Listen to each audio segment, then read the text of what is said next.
Morning दोस्तों। आज के करंट अफेयर्स विद फैक्ट में आप सभी का स्वागत है दोस्तों। आज क्या दोस्तों, आज है 24 जून। तो 24 जून से रिलेटेड करंट अफेयर्स देखते हैं दोस्तों हम लोग। आज करंट अफेयर्स की न्यूज क्या है दोस्तों। पहला है अंतर्राष्ट्रीय ओलंपिक दिवस कब सेलिब्रेट होता है। दूसरा है ग्लोबल लिवेबिलिटी रिपोर्ट क्या आई है। तीसरा दिमित्री माराटोवा कौन है और न्यूज में क्यों है। चौथा ज्योतिर्गमय उत्सव कहाँ सेलिब्रेट हुआ है। पांचवा है दोस्तों दिल्ली हवाई अड्डा न्यूज में क्यों है। छठा है G7 सम्मेलन 2022 कहाँ होने वाला है। आठवां है कंबोडिया न्यूज में क्यों है। और नौवां है कि संथाल जनजाति जो है दोस्तों, संथाल जनजाति क्या दोस्तों, संथाल जनजाति से दोस्तों क्यों न्यूज में। देखिए दोस्तों, हम लोग की पहली न्यूज क्या है दोस्तों कि अंतर्राष्ट्रीय ओलंपिक दिवस कब सेलिब्रेट होता है। तो याद रखिएगा, यह सेलिब्रेट होता है 23 जून को। कब सेलिब्रेट होता है याद रखिएगा कि अंतर्राष्ट्रीय ओलंपिक दिवस 23 जून को सेलिब्रेट किया जाता है। ठीक है, याद रखिएगा 23 सेलिब्रेट को जो होता है वह इनका सेलिब्रेट किया जाता है अंतर्राष्ट्रीय ओलंपिक दिवस। प्रेसिडेंट पूछे कौन है, प्रेसिडेंट पूछे किसके, IOC के। तो याद रखिएगा थॉमस बाच, BACH स्पेलिंग है दोस्तों। क्या कौन है, थॉमस बाच। याद रखिएगा दोस्तों थॉमस बाच। ठीक है, अगर पूछेगा दोस्तों कि IOC, ठीक है, इंटरनेशनल ओलंपिक कमेटी इस्टेब्लिश्ड कब हुआ था, 1894 में। कहाँ इस्टेब्लिश्ड हुआ था अगर ये पूछेगा तो पेरिस फ्रांस में। करंट में इसका हेडक्वार्टर कहाँ है तो लुसाने, ठीक है, स्विट्जरलैंड में। ठीक है, याद रखिएगा दोस्तों कि अंतर्राष्ट्रीय ओलंपिक दिवस 23 जून को सेलिब्रेट होता है। IOC इंटरनेशनल ओलंपिक कमेटी के प्रेसिडेंट है इस समय थॉमस बाच। इसकी स्थापना 1894 ईस्वी में की गई थी। किसके द्वारा अगर पूछ ले तो पियरे डी कोबर्टिन,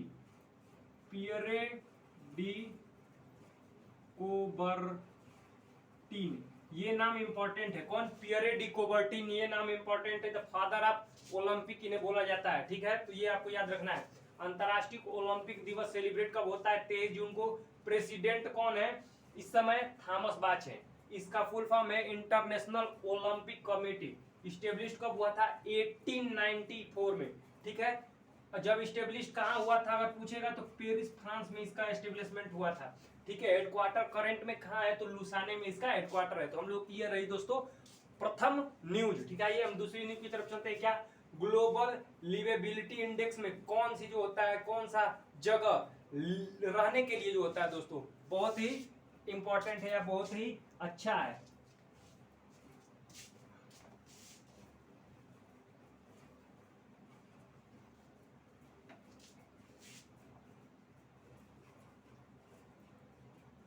ग्लोबल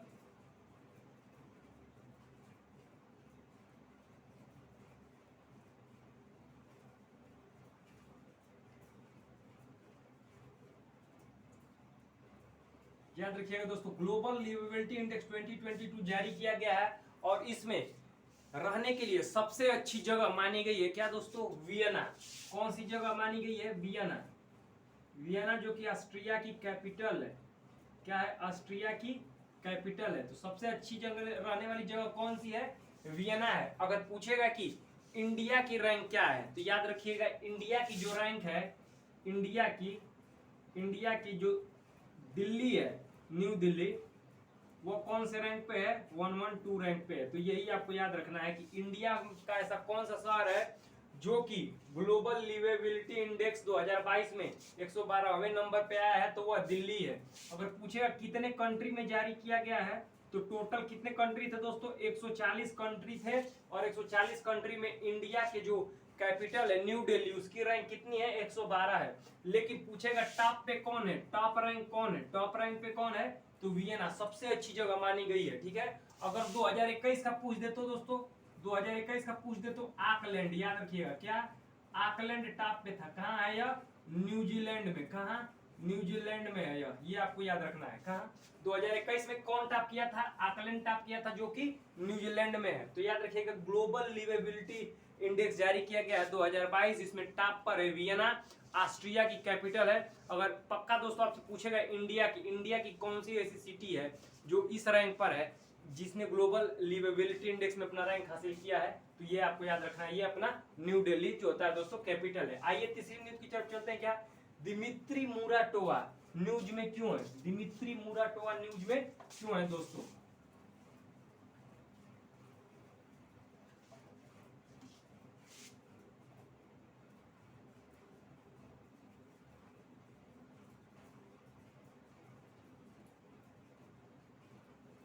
अगर आपसे पूछे कि दिमित्री मोराटोवा कहाँ के हैं, तो याद रखिएगा ये रूस के पत्रकार है, ये पहले आपको याद रखना है, ठीक है। न्यूज में क्यों है तो याद रखिएगा 2021 में इनको और मारिया रेसा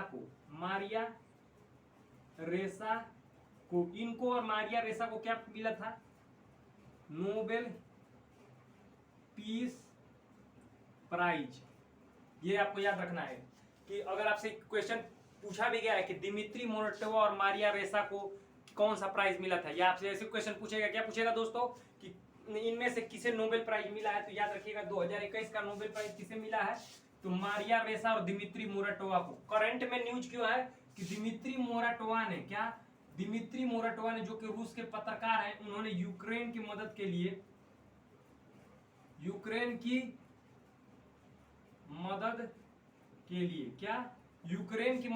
दिमित्री मोराटोवा ने यूक्रेन की मदद के लिए अपना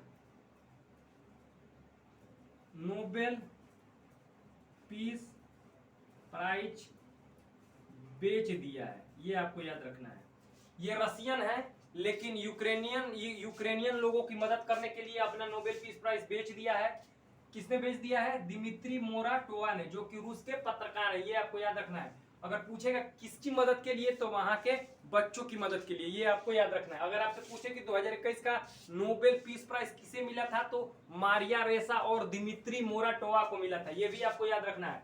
हम लोग अपनी अगली न्यूज की तरफ चलेंगे दोस्तों। क्या है? ज्योतिर्गमय उत्सव कहाँ सेलिब्रेट हुआ है? ठीक है, ज्योतिर्गमय उत्सव कहाँ सेलिब्रेट हुआ है?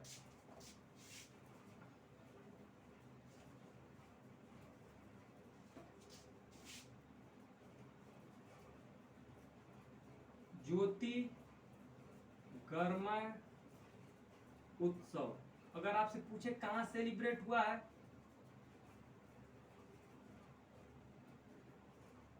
ठीक है, फिर पूछे किसके द्वारा इसको आयोजन किया गया था? जी किशन रेड्डी द्वारा। किसके द्वारा आयोजन किया गया था? ज्योतिर्गमय उत्सव किसके द्वारा आयोजन किया गया था? जी किशन रेड्डी द्वारा आयोजन किया गया था। ठीक है, यह क्या है? केंद्रीय संस्कृत मंत्री है। ये कौन है? केंद्रीय संस्कृत मंत्री है। केंद्रीय संस्कृत मंत्री है। अगर पूछेगा कहाँ हुआ है, तो दिल्ली में हुआ है दोस्तों, न्यू दिल्ली में हुआ है। कहाँ हुआ है? तो न्यू दिल्ली में हुआ है। ज्योतिर्गमय उत्सव का आयोजन कहाँ हुआ है? न्यू दिल्ली में हुआ है। ठीक है, न्यू दिल्ली से रिलेटेड अगर फैक्ट्स पूछ दे दोस्तों, अगर आपसे पूछ दे कैपिटल कब बनी थी, तो 1911 ईस्वी में, ठीक है, एक्ट आया था कि यह कैपिटल बन जाएगी। मतलब 1911 ईस्वी में पास हो गया था। मतलब अगर माना जाए तो 1911 ईस्वी में हो गया था, परंतु लागू कब हुआ था? तो 1912 ईस्वी में लागू हो गया। कहा जाने लगा कि ब्रिटिश इंडिया की कैपिटल क्या है दोस्तों? नई दिल्ली है। तो ये आपको याद रखना, 1911 ईस्वी में कैपिटल, ये आपको याद रखना है। ठीक है, तो ज्योतिर्गमय उत्सव अगर पूछे कि किस नदी के किनारे स्थित है, तो ये तो दोस्तों आप लोग बता ही देंगे, यमुना नदी के किनारे स्थित है। ये भी बता देंगे किस नदी के किनारे स्थित है? यमुना। यमुना किसकी ट्रिब्यूटरी है दोस्तों? यह गंगा की ट्रिब्यूटरी है। ये आपको बताने की जरूरत नहीं है, ये आपको पता ही होगा। आइए अगली न्यूज की तरफ चलते हैं। क्या? दिल्ली हवाई अड्डा। ठीक है, दिल्ली हवाई अड्डा जो होता है दोस्तों न्यूज में क्यों है? दिल्ली हवाई अड्डा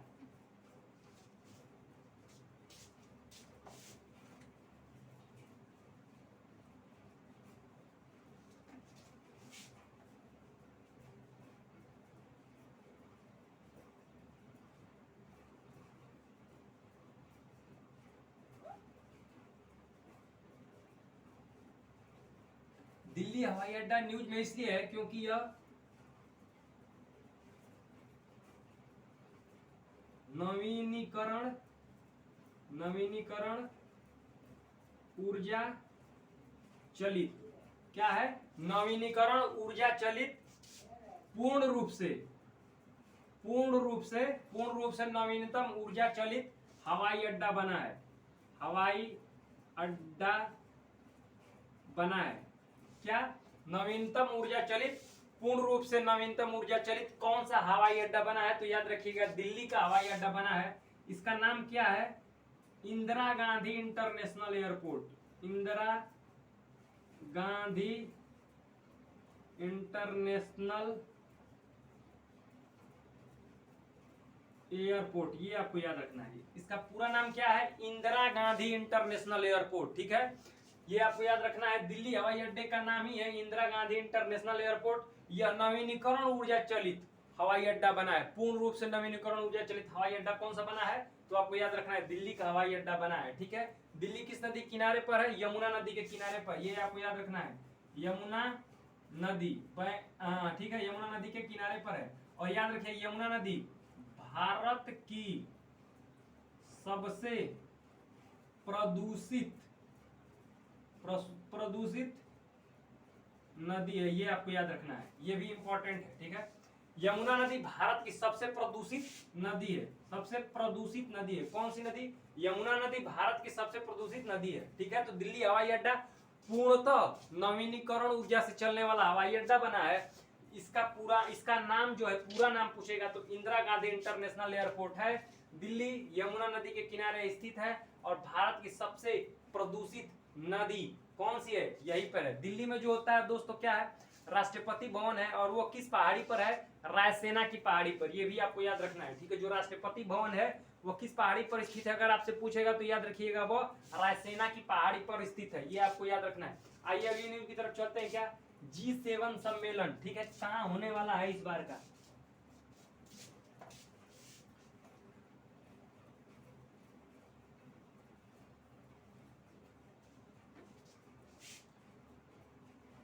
G7 2022, G7 सम्मेलन 2022 कहाँ होगा? तो याद रखिएगा यह जर्मनी में होगा। कहाँ होगा?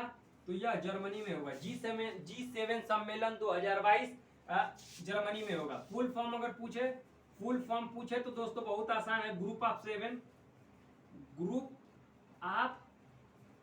सेवन। याद रखिएगा किसमें ग्रुप ऑफ 7 है, प्लस यूरोपियन यूनियन भी है, लेकिन यूरोपियन यूनियन को नहीं गिना जा रहा है, मतलब उसको ऑफिशियल रूप से मान्यता नहीं है। परंतु अगर पूछेगा कि अगर ग्रुप ऑफ 7 में क्या यूरोपियन यूनियन सम्मिलित है, तो हाँ है, परंतु ऑफिशियली रूप से नहीं है। ठीक है, अगर G7 कंट्री पूछे कौन कौन सी है, तो याद रखिएगा G7 में 7 कंट्री है। 4 हैं यूरोप से, 2 हैं नॉर्थ अमेरिका से, और 1 है एशिया से। ठीक है दोस्तों, तो देखते हैं कौन कौन से हैं। याद करने का ये ट्रिक है कैसे। यूरोप से 4 हैं, तो पहले याद रखिएगा फ्रांस है, दूसरा इटली, तीसरा जर्मनी, चौथा यूके, यूनाइटेड किंगडम। ठीक है, तो ये 4 हो गए। क्या हो गए? यूरोप के 4 हो गए। याद करने का तरीका। दूसरा क्या है? नॉर्थ अमेरिका के 2, एक हो गया दोस्तों क्या, 5वां कनाडा, 6ठा यूएसए, और 7वां एशिया से है तो वह है जापान। ठीक है, ये आपको याद रखना है। ठीक है, G7 कंट्री में कितने देश हैं? तो 7 देश सम्मिलित हैं, क्योंकि यह क्वेश्चन पूछता है कि निम्नलिखित में कौन से G7 के जो होता है वो मेंबर है, अर्थात कौन से नहीं है। याद रखिएगा G7 पहले G8 था। क्या था? G8 था, ये आपको याद रखना है। G8 से G7 कब बना था? G8 से G7 अगर दोस्तों पूछे कि G8 से G7 कब बना था, तो याद रखिएगा दोस्तों यह 2014 में इसको रसिया को बाहर कर दिया गया था। रसिया को बाहर, G8 था पहले, परंतु 2014 में रसिया को बाहर कर दिया गया था। कारण क्या था? मतलब बाहर तो पहले ही कर दिया गया था, 2014 में पूरा एकदम ऑफिशियली रूप से बाहर कर दिया गया था। कारण क्या था दोस्तों कि 2014 में रसिया ने क्रीमिया पर आक्रमण करके उस पर अधिकार कर लिया। क्रीमिया पर अधिकार किया था किसने? क्रीमिया पर अधिकार किया। क्रीमिया पर अधिकार करा। किसने? रसिया ने। ठीक है, तो क्रीमिया पर अधिकार किसने करा? रसिया ने। क्रीमिया कहाँ स्थित है? वह यूक्रेन का भाग था, परंतु रसिया ने उस पर आक्रमण करके उस पर कब्जा कर लिया, जिसके कारण मतलब 2014 में पूर्णतः निकाल दिया गया था, परंतु इससे पहले ही उसको निकाल दिया गया था। परंतु ऑफिशियली रूप से 2014 में क्रीमिया संकट को लेकर जो होता है दोस्तों, मेन फैक्ट्स था कि क्रीमिया संकट के कारण ही उसे बाहर किया गया था। ये आपको याद रखना है कि 2014 में रसिया को इससे पूर्ण रूप से बाहर कर दिया गया था। तो यह G8 था वह G7 बन गया, ये आपको याद रखना है। ठीक है, तो रसिया को बाहर किया। क्रीमिया पूछे कहाँ है, तो वह यूक्रेन का हिस्सा है, परंतु अब किसके कब्जा है? तो प्रेजेंट में इस पर रसिया का कब्जा है, ये आपको इतना याद रखना है। आइए चलते हैं अगले न्यूज की तरफ। क्या? नूरा रॉकेट। ठीक है दोस्तों, देखते हैं कि नूरा रॉकेट कहां से जो होता है, किस देश ने लॉन्च करा है। क्या? नूरा रॉकेट। अगर आपसे पूछे कि नूरा रॉकेट किसने लॉन्च करा है, तो दोस्तों क्या बताएंगे आप? तो मैं बताऊंगा, फिर आप बताएंगे। नूरा रॉकेट, नूरा रॉकेट। अगर आपसे पूछे नूरा रॉकेट किस देश ने लॉन्च किया है, तो याद रखिएगा साउथ कोरिया ने। किसने लॉन्च किया है? साउथ कोरिया ने। ये आपको याद रखना है, सिर्फ वन लाइनर है कि नूरा रॉकेट किसने लॉन्च किया है? साउथ कोरिया ने। कैपिटल अगर पूछ दे तो सियोल है। क्या दोस्तों? कैपिटल सियोल है। साउथ कोरिया और नॉर्थ कोरिया को अलग करने वाली जो लाइन है वह है 38 डिग्री पैरेलल लाइन। ठीक है, या 38 degree line. 38 degree parallel line नहीं देगा तो 38 डिग्री लाइन देगा। इसका दूसरा नाम क्या है? Demilitarised zone.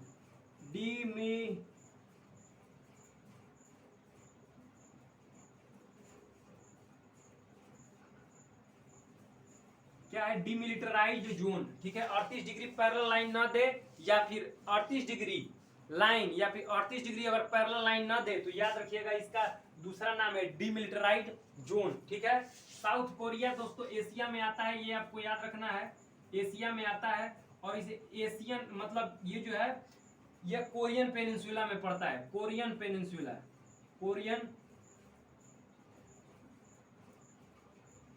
किसके? कोरियन पेनिनसुला में यह पड़ता है, ये आपको याद रखना है। कोरियन पेनिनसुला में नॉर्थ कोरिया और साउथ कोरिया। ठीक है, ये आपको याद रखना है। साउथ कोरिया दोस्तों एशियन टाइगर में आता है, याद रखिएगा। अगर आपसे पूछेगा एशियन टाइगर कंट्री कौन कौन से हैं, तो याद रखिएगा साउथ कोरिया है, दूसरा है दोस्तों ताइवान, तीसरा है दोस्तों सिंगापुर और चौथा है हांगकांग। ये आपको याद रखना है। इतने क्या है? इतने जो होता है दोस्तों एशियन टाइगर में आते हैं। तो एशियन टाइगर में कितने कंट्री हैं? एशियन टाइगर माने वो कंट्री जिनका विकास बहुत तेजी से हो रहा है। ठीक है, ये आपको याद रखना है। तो साउथ कोरिया आता है, एक ताइवान आता है, एक सिंगापुर आता है, और एक क्या आता है? हांगकांग आता है। तो नूरा रॉकेट कहाँ से प्रक्षेपण किसने छोड़ा है? तो साउथ कोरिया ने छोड़ा है। कैपिटल सियोल है। नॉर्थ कोरिया और साउथ कोरिया को अलग करने वाली लाइन को 38 डिग्री पैरेलल लाइन या 38 डिग्री लाइन कहा जाता है। ये और इसे डीमिलिटराइज्ड जोन भी कहा जाता है। एशिया में पड़ता है साउथ कोरिया। कोरियन पेनिनसुला में नॉर्थ कोरिया और साउथ कोरिया आते हैं। और एशियन टाइगर दोस्तों हमने बताई दिया। आइए हम अपने अगली न्यूज की तरफ चलते हैं। क्या? कंबोडिया। ठीक है, जो आसियान देश है उसमें कंबोडिया देश है, वह न्यूज में क्यों है? ये आपको याद रखना है कि कंबोडिया न्यूज में क्यों है।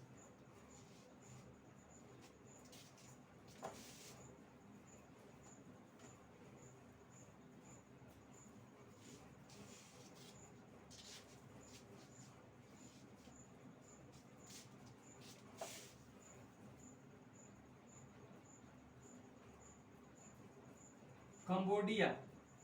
ठीक है, कंबोडिया न्यूज में अगर पूछे क्यों है, तो याद रखिएगा यहां पर विश्व की सबसे बड़ी मीठी पानी की मछली मिली है। तो विश्व की सबसे बड़े मीठे पानी की मछली कहाँ मिली है? कंबोडिया में। पूछेगा किस नदी में, तो याद रखिएगा मैकांग नदी में। मैकांग नदी में।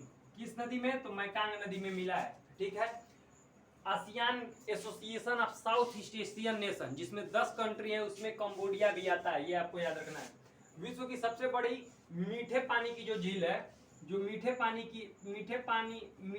की जो मछली है मिली है, विश्व की सबसे बड़ी मीठे पानी की मछली मिली है कहाँ? कंबोडिया में मिली है। अगर पूछेगा किस रिवर में मिली है तो मैकांग रिवर में मिली है। आसियान कंट्री में कंबोडिया आता है। आसियान कंट्री में 10 देश आते हैं दोस्तों। Association of south east Asian nation में म्यांमार पहला, थाईलैंड, लाओस, कंबोडिया, वियतनाम, ठीक है दोस्तों। फिर मलेशिया, ब्रुनोई, सिंगापुर, ठीक है। मलेशिया, फिर ब्रुनोई, फिर सिंगापुर, फिर इंडोनेशिया और फिलीपींस। ये 10 कंट्री आते हैं किसमें? आसियान में, association of south east Asian nation में। तो ये आपको याद रखना है कि कंबोडिया में विश्व की सबसे बड़ी जो होता है ना मीठे पानी की मछली मिली है। अगर पूछेगा किस रिवर में तो मैकांग रिवर में। याद रखिएगा मैकांग रिवर का उद्गम स्थल कहाँ है? चाइना से निकलती है। यह कहाँ से निकलती है? चाइना से। आइए अगली न्यूज की तरफ चलते हैं। क्या संथाल जनजाति न्यूज में क्यों है और यह जनजाति कहाँ की है?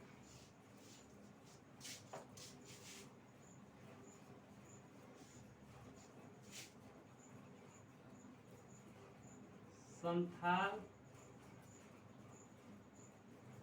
जनजाति याद रखिएगा। संथाल जनजाति पूछे कहाँ मिलता है तो उड़ीसा, झारखंड और बिहार में यह मिलता है। न्यूज में क्यों है संथाल जनजाति? क्योंकि जो इस बार राष्ट्रपति के पद पर उम्मीदवार बैठने वाली हैं जिनका नाम है द्रौपदी मुर्मू। क्या है? द्रौपदी मुर्मू।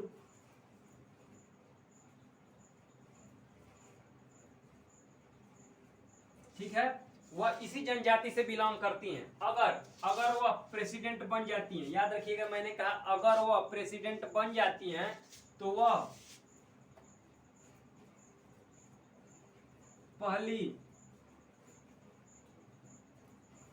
आदिवासी महिला होंगी जिन्हें भारत का सर्वोच्च पद मिलेगा। याद रखना है, इसीलिए यह संथाली जनजाति न्यूज में है। संथाल जनजाति कहाँ की है तो याद रखिएगा मुख्यतः उड़ीसा, झारखंड और बिहार में पाई जाती है। ठीक है, द्रौपदी मुर्मू इसी जनजाति से बिलोंग करती हैं। अगर वह भारत की प्रेसिडेंट बन जाती हैं तो वह प्रथम आदिवासी महिला होंगी जो इतने बड़े, महिला या पुरुष में दोस्तों दोनों में ये प्रथम होंगी जो इतने बड़े सर्वोच्च पद पर जाने वाली क्या होंगी दोस्तों? महिला बनेंगी। ठीक है दोस्तों, तो ये रही हम लोगों की करंट अफेयर्स की न्यूज। अगर दोस्तों क्लास अच्छी लगी हो तो लाइक, सब्सक्राइब और शेयर करना ना भूले। धन्यवाद दोस्तों।